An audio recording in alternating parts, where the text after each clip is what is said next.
ပြီးတော့3 ရယ်2 8 ရယ်ဆိုပြီးတော့932ခွန်ကြီးရ2ကြိမ်ထွက်တယ်ပေါ့နော်ကျွန်တော်ဒီမှာဆိုရင်လည်း6တစ်ထွက်ပြီးတော့9 2 ရယ်2 5 ရယ်ဆိုပြီးတော့932ခွန်ကြီးရအပြီးပေါက်အနေနဲ့2ကြိမ်ထွက်တယ်ပေါ့နော်ကျွန်တော်ဒီမှာလည်း2ကြိမ်လုံးအပြီးပေါက်အနေနဲ့ထွက်တယ်ပေါ့နော်ဒါတော့ကျွန်တော်နောက်ဆုံးထွက်ထားရဟာပေါ့နော်16ဆိုပြီးတော့အဲ့ဒါကကျွန်တော်ဒီရှေ့မှာဖြတ်ထားတယ်16ပေါ့နော်ကျွန်တော်ဒီမှာပေါ့နော်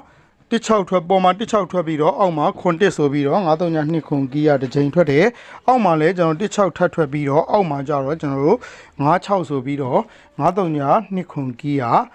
တောက်လျှောက်ထွက်ခဲ့တယ်ပေါ့နော်အဲ့တော့ဒီနေ့မှာလည်းကျွန်တော်မိတ်ဆွေတွေအားလုံးတွေ့ခဲ့တဲ့အတိုင်းပဲကျွန်တော်တို့6တက်ဆိုပြီးတော့ထွက်ထားတယ်ပေါ့နော်ကျွန်တော်6တက်အားထွက်ပြီးတိုင်းကျွန်တော်တို့932ခွန်ကြီးပေါ့နော်932ခွန်ကြီးရ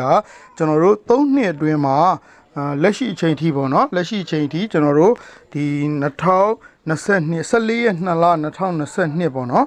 14ရက်2လ14ရက်2လ2022ကနေပြီးတော့ကျွန်တော်တို့အခု10ရက်3လ2025အထိပေါ့နော်3နှစ်အတွင်းမှာကျွန်တော်တို့လုံးဝပြည့်ပြည့်မရှိပဲ100ရာခိုင်နှုန်းထွက်ရှိထားတယ်ပေါ့နော်အဲ့တော့မနက်ဖြန်မှာလည်းကျွန်တော်ဒီ932ခွန်ကြီးရာအနည်းဆုံးတစ်ချိန်100ရာခိုင်နှုန်းလာပါလိမ့်မယ်ကျွန်တော်ဒီ932ခွန်နဲ့ကီးနဲ့ပတ်သက်ပြီးတော့ကျွန်တော်တကွက်ကောင်းလေး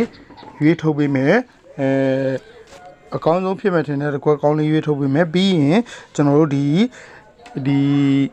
932ခွန်ကီးကိုတကယ်လို့တကွက်ကောင်းကိုမကြိုက်ရင်လည်းကျွန်တော်932ခွန်ကီးကိုကျွန်တော်မိတ်ဆွေတွေကြိုက်တဲ့နေ့တိုင်းလုံးပိုင်1ချိန်နေနဲ့ကျွန်တော်တို့ချိန်ပြီးတော့ထိုးလို့ရတယ်ကစားလို့ရတယ်ပေါ့နော်အဲ့တော့ကြိုက်နှစ်သက်တဲ့ကြိုက်တူရဆိုရင်သုံးပြလို့ရပါတယ်အဲ့တော့မနက်ဖြန်မှာလည်းကျွန်တော်ဒီနေ့မှာလည်းဒီနေ့လို